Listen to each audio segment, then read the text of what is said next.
J'invite à présent Anaïs Lemoine qui va nous parler de l'évaluation de la qualité de vie et des troubles du comportement alimentaire chez les enfants cœliaques.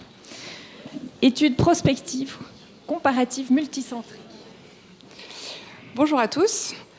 Donc, effectivement, je vais vous parler de la qualité de vie des enfants cœliaques. Donc, tout d'abord, la qualité de vie, il y a des controverses en fait chez les enfants cœliaques avec des études qui montrent que la qualité de vie est normale et des études qui montrent que la qualité de vie est plutôt altérée. D'autre part, les troubles du comportement alimentaire, on sait que les adultes cœliaques décrivent des troubles du comportement alimentaire et c'est d'autant plus vrai et fort en fait chez les patients qui sont cœliaques que chez des adultes qui ont décidé par choix de ne pas manger de gluten. Mais on n'a pas d'études en pédiatrie, donc d'où l'intérêt de l'étude. Donc, les objectifs de l'étude, c'était premièrement d'évaluer la qualité de vie et deuxièmement de comparer des scores qui justement évaluent ces troubles du comportement alimentaire chez des enfants cœliaques de 0 à 12 ans par rapport à des enfants qui sont allergiques, soit des allergies jeux médiés classiques, soit des enfants qui ont des CIPA et des témoins qui n'ont pas d'éviction alimentaire. Donc CIPA, je rappelle, c'est le syndrome d'entérocolite induite par les protéines alimentaires. Mon grand dada, je vous en reparlerai peut-être une autre fois. Alors donc, on avait donc inclus des patients entre janvier 2021 et juin 2022 dans plusieurs centres pédiatriques de la région parisienne et on leur a fait passer du coup des questionnaires, donc qualité de vie, un score générique qui s'appelle le PET-SQL, qui est rempli par les parents et éventuellement aussi par les enfants s'ils ont plus de 5 ans. Ensuite, pour évaluer la néophobie alimentaire, on leur a fait remplir deux types de questionnaires, soit le CFRS qui est le Child Food Rejection Scale pour les parents en fait d'enfants de 2 à 7 ans qui évalue d'une part la néophobie et d'autre part ce qu'on appelle le pickiness, donc l'appétit difficile.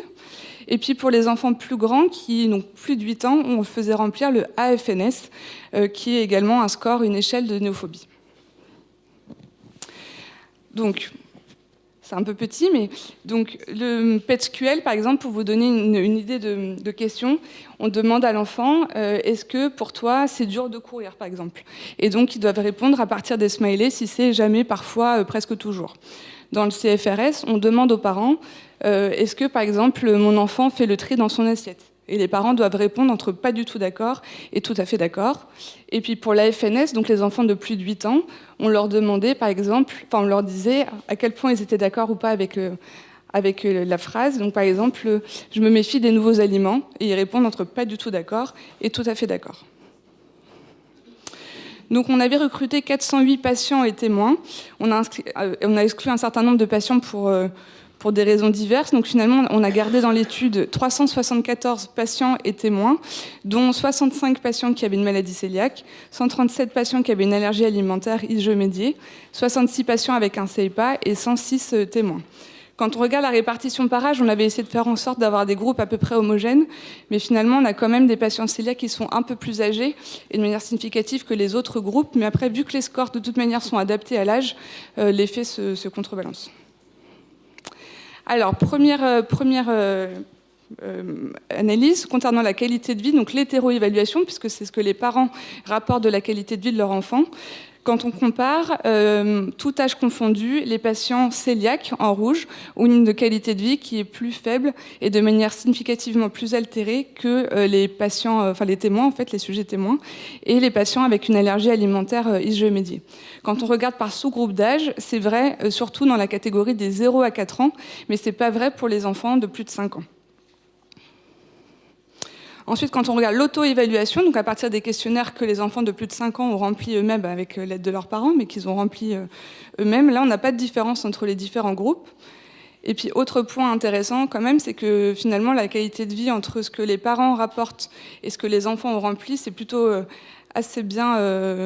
c'est une corrélation positive, donc effectivement, il n'y a pas de grosse surprise et les parents et les enfants sont plutôt d'accord, même si on a un R2 qui n'est pas toujours... très très bien corrélé, mais globalement, ça va quand même dans le même sens. Ensuite, quand on regarde les troubles du comportement alimentaire, donc le premier score à gauche, le CFRS, qui évalue donc la néophobie et l'appétit difficile chez les enfants de 2 à 7 ans, on n'a pas de différence entre les différents groupes. Et c'est vrai quand on fait aussi l'analyse dans les sous-scores. Et par contre, pour les enfants de plus de 8 ans, là, on a un score qui est vraiment altéré chez les patients cœliaques, donc qui est significativement plus bas que les témoins. Donc ensuite, on a demandé aux parents quel niveau de stress la maladie cœliaque de votre enfant provoque-t-elle chez vous.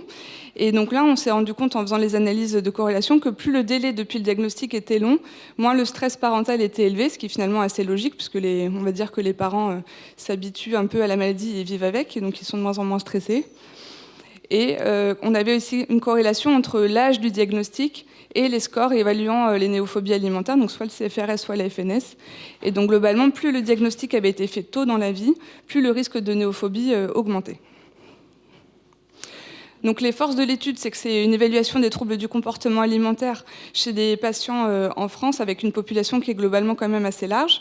Les limites, c'est que même si c'est une population multicentrique, on est quand même assez limité en termes de géographie. Les patients cœliaques étaient un peu plus âgés que les autres aussi, ce qui peut peut-être un peu fausser certains résultats. Et on n'avait malheureusement pas d'évaluation de la qualité de vie avec un score spécifique de la maladie cœliaque, et dans quel cas on aurait pu corréler en fait, la qualité de vie avec vraiment les troubles du comportement alimentaire. Et puis, on n'a pas de normes dans ces scores-là, donc on peut juste comparer les groupes entre eux, mais ça ne va pas nous permettre en clinique de nous dire « Ok, ce patient, il a tel score, il a une néophobie alimentaire ».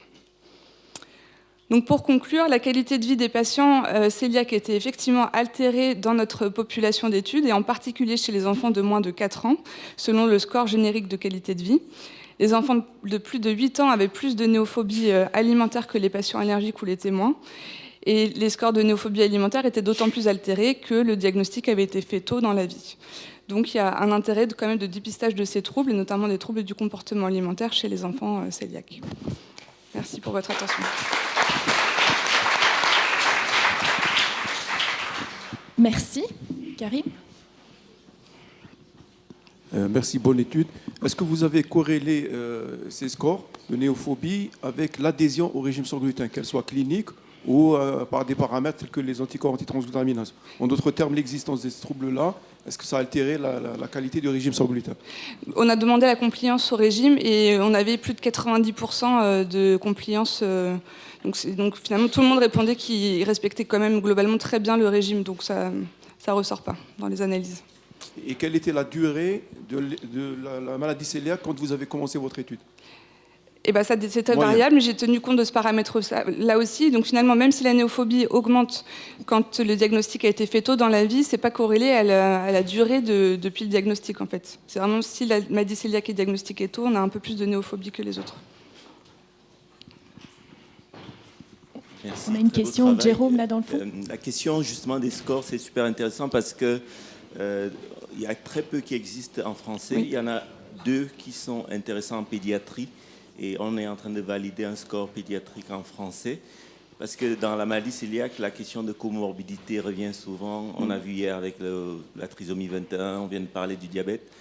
Est-ce que dans ton étude, tu avais beaucoup de patients qui avaient ces comorbidités qui peuvent impacter l'utilisation de scores génériques de la qualité de vie et faire en sorte que ce soit plus ça qui ressort? Les patients qui avaient une trisomie 21, on ne les a pas gardés parce que du coup, effectivement, une pathologie chronique en plus comme ça, ça risquait d'altérer la qualité de vie des patients cœliaques. Il y avait certains patients qui avaient un diabète, mais c'était vraiment une minorité. Ouais. Mais effectivement, c'est le risque quand on a plusieurs pathologies, c'est que la qualité de vie soit altérée, non pas du fait de la maladie de la maladie cœliaque qu'on étudie, mais du reste. Et effectivement, c'est compliqué d'avoir des scores en français, et quand on prend des scores en anglais, il y a tout un process pour les passer en français, en les traduisant dans une langue, et puis dans l'autre, et puis en les faisant passer à un panel test, etc. Donc, c'est vraiment pas facile. Mais tous ces scores-là avaient été validés en français, c'est pas nous qui les avons traduits. Ça, on vous soumettra la validation. D'accord. Avec plaisir. Merci, Jérôme. Oui, Anaïs. Oui. Une question, tu nous montres qu'avant 5 ans, l'impact est plus important. Tu ne crois pas qu'il y a une participation quand même des parents dans les réponses et un impact des parents? Parce qu'on sait que dans la plupart des maladies chroniques, il y a une hétéro-évaluation qui est toujours plus mauvaise de la part des parents de la qualité de vie que celle des enfants eux-mêmes. Donc est-ce qu'il n'y a pas finalement une angoisse parentale dans tes résultats? C'est pour ça que j'ai montré la courbe de corrélation entre le PET-SQL des parents et celle des enfants, et que globalement, on avait quand même une assez bonne... la courbe était quand même plutôt avec une pente qui était corrélée. Quand on regarde entre les 2 axes, c'était finalement pas si pire, comme on dit. Mais effectivement, oui, il y a toujours un risque. C'est le problème de l'hétéroévaluation, c'est que c'est le ressenti des parents à propos de leur enfant, mais c'est pas forcément vraiment ce qui se passe. C'est pour ça que c'était bien pour les enfants plus grands d'avoir les deux aspects. Merci. Merci.